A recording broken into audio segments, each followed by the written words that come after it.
Bọn em sai là bắt người ta nộp thêm tiền. Bọn em không hề sai ạ. Sai, anh chứng nhận là bọn em sai.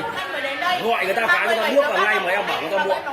Bọn em sai. Bây giờ em xin mời anh ra ngoài quầy, bởi vì đây bây giờ chuyến này là Vietnam Airlines chuẩn bị mất định ở đây em. Anh không làm việc đó.